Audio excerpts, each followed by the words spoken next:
What's going on, everyone, and welcome into this edition of b-schaeff Daily. Brenden Schaeffer with you. It is August 6, 2025, Wednesday afternoon. Cardinals and Dodgers about to get started with the third game of their series out west, but I wanted to take a moment and break down things from Tuesday night with Miles Mikolas struggling, can't get through more than 3 innings for the Cardinals, and of course the Cardinals dropping that one 12-6. This is a little bit of a test run as we're working through some possibilities for the show and the podcast. So always let me know your feedback, obviously, in the comment section below.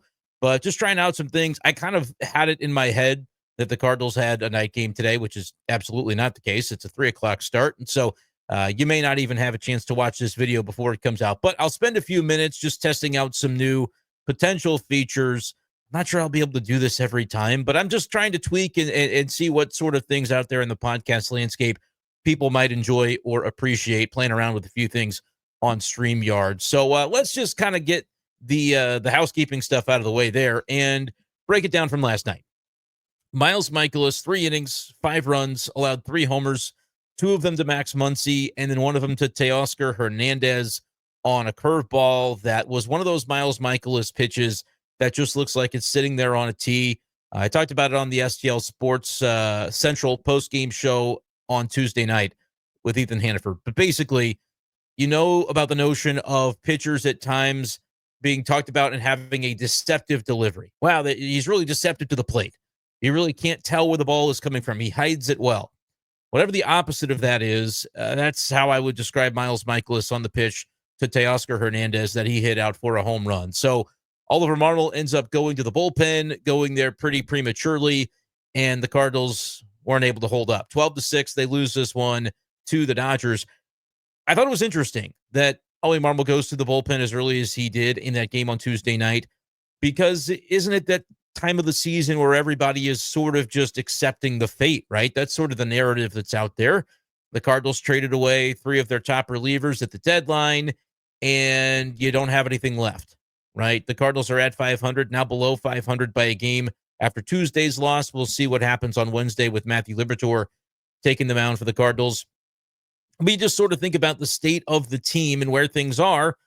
Doesn't it feel like a game on Tuesday where Miles just should have to eat 5 or 6 innings after he gets up to 100, 105 pitches, and then you save the bullpen that way? But that's not the way that Ollie Marmol is managing this team.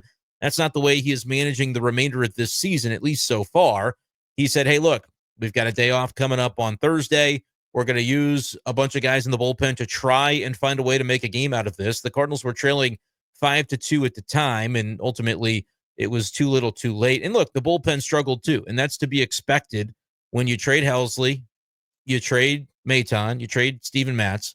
Not that Maton and Helsley necessarily would have been involved in yesterday's game, but Steven Matz might have been a guy that you'd turn to for some key left-handed spots in that lineup. We know the Dodgers have several lefties that can hurt you, and some of them did. Shohei Ohtani with a good game yesterday. Max Muncy, Teoscar Hernandez in general was a fiend out there last night. And so you're just going to have to kind of deal with that as it comes. Whoever the relievers that are available in your bullpen are, well, that's who you've got to use. We were impressed by Matt Swanson. Didn't get his stats up there on the screen, but 2 innings of scoreless baseball for him, allowing no runs and just 1 hit, 4 strikeouts as well, jumping off the page for Swanson. And Gordon Graceffo was pretty good as well. I thought his delivery had some life to it last night with a couple of strikeouts in that bullpen role for him. And then you see Ryan Fernandez. We knew that he was going to be a guy the Cardinals would probably turn to after the trade deadline, where you start calling up some different people from AAA and obviously seeing what you have in some of these guys. Fernandez continuing his struggles from April. We saw him back in the first month of the season for the Cardinals. Not effective. Has spent most of the year in AAA and then gets a chance last night. Still back to the same old tricks. The walks kill him. He gives up 3 runs. All of the base runners that he allows come around to ultimately score. I believe it was the 3-run home run that really did him in. Andre Granillo, inning and 2/3, and he just had to eat it. 4 runs allowed. They were all earned. 7 hits. And, the home run was not charged to Fernandez. That was Granillo that I was remembering coughing up a 3-run homer. But the runs end up coming around to score nevertheless after Granillo came into the game. And his 4 runs allowed, that's going to put a dent in the ERA. He's up to a 4.85 ERA for the season now. But I still think Andre Granillo is a guy you're going to get a longer look at over the rest of the season. Fernandez, we'll see the extent to which he gets an opportunity, or if somebody like a Roycroft or somebody else maybe gets more of a look than he does. But you like what you saw from Swanson and Graceffo, but it's in a losing effort, and it's the type of game that you just really felt like the Cardinals had no chance in because their starting pitching didn't give them much of a chance in the game. Miles Mikolas, I don't know that you can necessarily expect anything different than what we've seen from him so far. Look, if they keep him in the rotation for the remainder of the season, he's going to have some good games. We've seen that from him at times. He's also going to have games like last night, especially when going up against a lineup like the Dodgers. Kind of reminded me of the opening game of the season, whether it was last year, 2 years ago, whatever the case was there. That might have been the 2023 season, where he, had a tough outing to begin the year. I think it had to have been last year because Riley O'Brien pitched in that game as well after coming to the Cardinals. So that was 2024, where he's the Cardinals opening day starter. And obviously the season didn't go well for him last year. It's having kind of a mirror image effect this season as Miles has the ERA up to 5.11. Like I said, there will be games where he pitches okay. There will be games where he certainly does not. He went on that stretch of a couple of starts with the Padres game and the Marlins game at the end of July, where he threw a total of 11 innings and allowed 2 earned runs. That'll play, but then you're going to always get the starts that fall back in the other direction. Certainly has been better at Busch Stadium when you look over his past handful of starts or so. 3 starts at home, all pretty good. The Nationals start on July the 10th, the Padres on the 25th, and then the 30th of July, the game I mentioned against the Marlins. But then the last 3 road starts that he's had, going back even further into June, his last 4 road starts. 6 runs allowed to the Guardians, 8 runs allowed to the Cubs. You remember that game from July the 4th. A 5 spot to the Diamondbacks on the 20th, and then last night, the 5th of August. I believe I said today's the 6th. I hope I got that right. Either way, 5 runs allowed last night to the Dodgers lineup, and again, not able to get through more than 3 innings.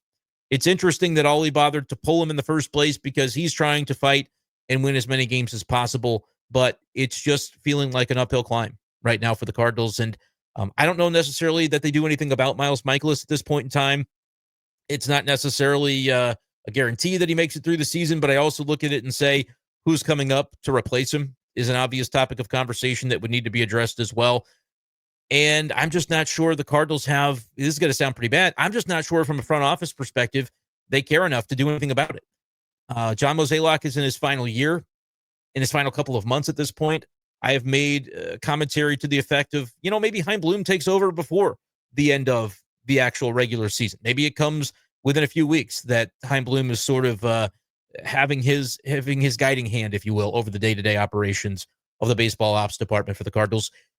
I just don't know, if you're Ollie Marmol and you're managing under the direction of, is John Mozeliak kind of giving you sort of the organizational perspective on what they're looking for? Is it very laissez-faire? I imagine that it is, where Ollie is just sort of left to try to figure out a lot of the pieces and parts that don't necessarily fit all together nicely after a trade deadline in which the Cardinals did not move on from anybody. And so now you've got the log jams that have always been there.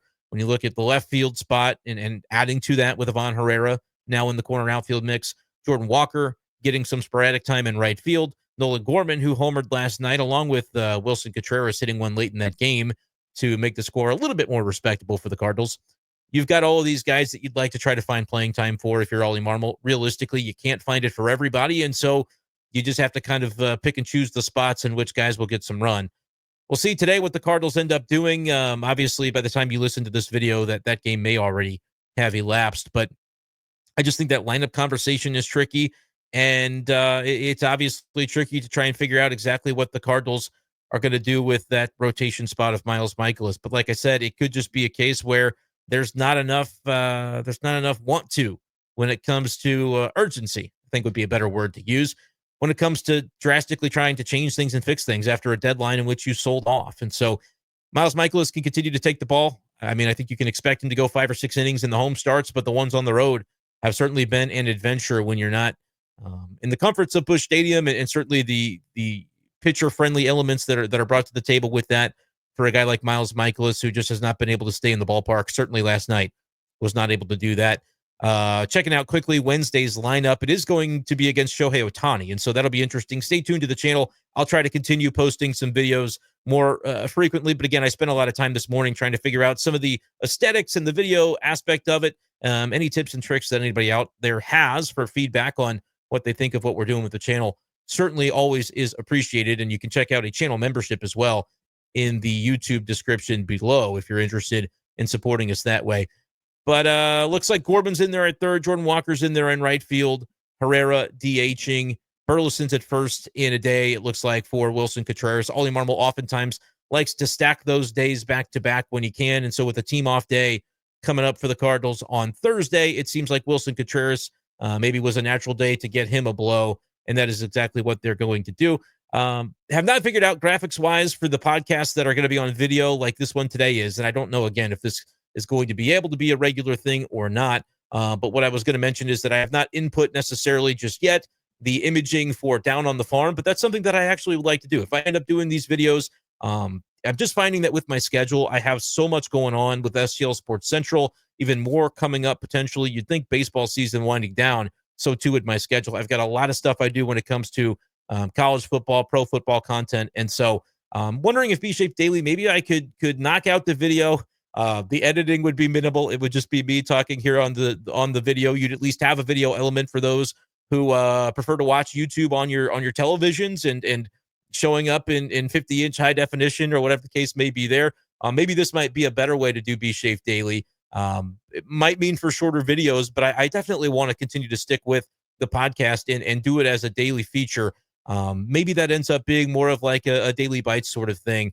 I'm speaking out loud. I always kind of roll out new features before I'm really ready to do so, and that's probably a mark against me in the way that I do things. But I'm enjoying doing B-Shape Daily, and so always trying to find ways to potentially tweak it and make it better, make it more interesting.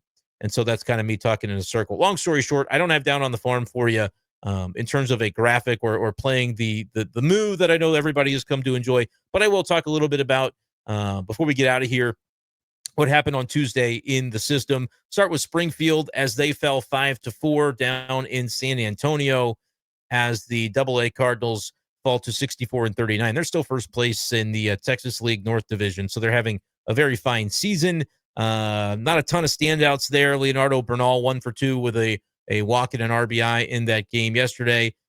Page with a home run was the first baseman yesterday, had 3 strikeouts, but also hit a bomb, his fourth of the season for the AA Cardinals. Chase Davis still kind of going through it a little bit. We've talked about his numbers being down a bit more recently. He was 0 for 4 with a couple of Ks in the game last night. But a name that I think Cardinals fans are starting to talk more and more about, Pete Hansen, 6 1/3 scoreless innings last night. So you got a really good start out of him, and that AA rotation continues to churn him out. He's got a 3.59 ERA for the season, allowed only 3 base runners last night while pitching into the 7th, a couple of hits and a walk allowed with 4 strikeouts. And then we take things to AAA.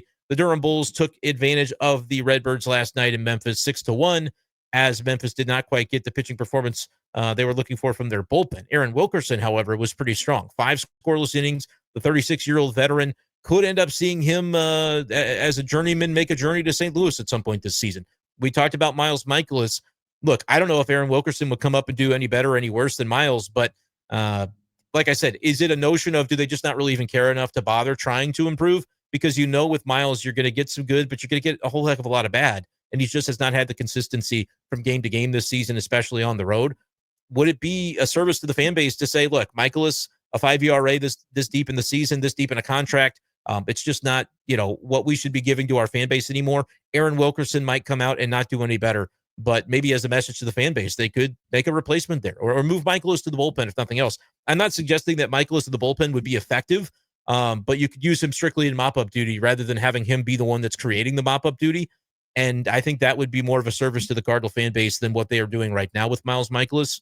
I don't know if Wilkerson would be the answer. I'm admitting a fully 100% he might come up and do the same stuff, but had 5 strikeouts and 5 scoreless innings last night for Memphis, despite the 6-1 loss. That was more on the remade bullpen, of course, as Memphis is having to shuffle guys up after the Cardinals have stolen a number of their mainstays in recent days after the trade deadline. Not a big game for Weatherholt. He was 0 for, but he's still OPSing over 1,100, and so we're keeping a close eye on him.